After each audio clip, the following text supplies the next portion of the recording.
ছাত্রী খুনে ফের ধুন্ধুমার রামপুরহাটে। অভিযুক্তকে আড়াল করার অভিযোগে এবার প্রধান শিক্ষককে মারধর স্থানীয় বাসিন্দাদের। কোনো রকমে পুলিশ গিয়ে তাকে উদ্ধার করে।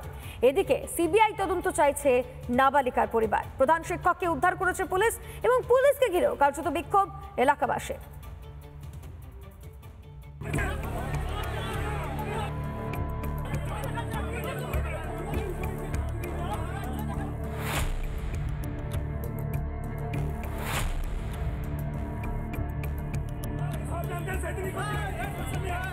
রামপুরহাটে আদিবাসী নাবালিকা হত্যার ঘটনায় এবার জনতার রোষে স্কুলের প্রধান শিক্ষক।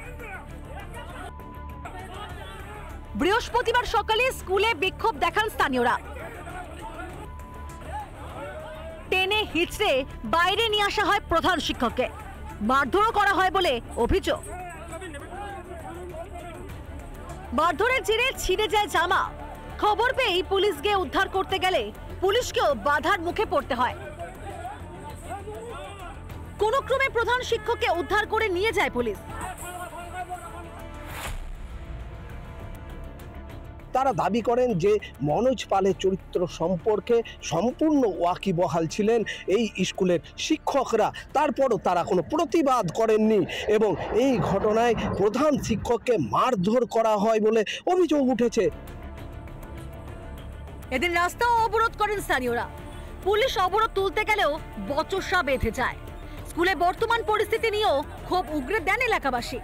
সারা ছেলে বড় বড় যারা অফিসাররা ছিলেন, হয়তো বেরিং গেছেন, ট্রান্সফার হয়ে গেছেন, রিটায়ার হয়ে গেছেন, ওদেরকে জিজ্ঞাসা করবেন তুমুনি শ্যাম পাহাড়ির নামটা কত সুন্দর ভালো নাম ছিল, কি হয়ে দাঁড়ালো।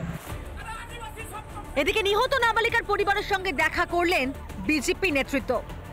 ছাত্রীর পরিবার সিবিআই তদন্তের দাবি করেছে। প্রয়োজনে আবারও মৃতদেহের ময়না তদন্ত হোক বলে দাবি তাদের। আমরা এখন সিবিআই যাঁচ লব ভাই, আর আমরা যে এখানে ভালো করে যাচাই হয় সেইখানে আমরা যাঁচ লব ছেলেটা। আপনাকে আবার পোস্টমর্টম করাবেন?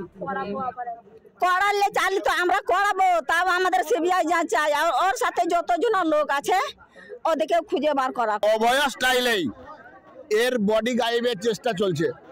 যেভাবে অভয়ার রাতারাতি দেহটাকে দাহ করা হয়েছিল, সেই একইভাবে এই দেহটাকে কবরস্থ করা হয়েছে। 28শে অগস্ট টিউশন পড়তে গিয়েছিল 13 বছরের নাবালিকা, তারপর আর বাড়ি ফেরেনি। 20 দিন পর বুধবার কুল্লাকাটা গ্রামের জঙ্গল থেকে উদ্ধার হলো 7ম শ্রেণীর পড়ুয়ার মৃতদেহ। টুকরো টুকরো করে কেটে ফেলা হয়েছে ছাত্রীর দেহ। পরিবারে কাঠগড়ায় নাবালিকার শিক্ষক। অভিযুক্ত শিক্ষক মনোজ পালকে গ্রেফতার করেছে পুলিশ। আর এদিনই জনরোষের মুখে পড়তে হলো প্রধান শিক্ষককে, আর তাতেই ধুন্ধুমার। রিপাবলিক বাংলা। নানা ধরনের কন্টেন্ট দেখার জন্য লাইক করুন, শেয়ার করুন আমাদের ফেসবুক পেজ, সাবস্ক্রাইব করুন আমাদের ইউটিউব চ্যানেল। পাশাপাশি অন্যান্য ব্রেকিং নিউজের জন্য অবশ্যই চোখ রাখুন রিপাবলিক বাংলায়।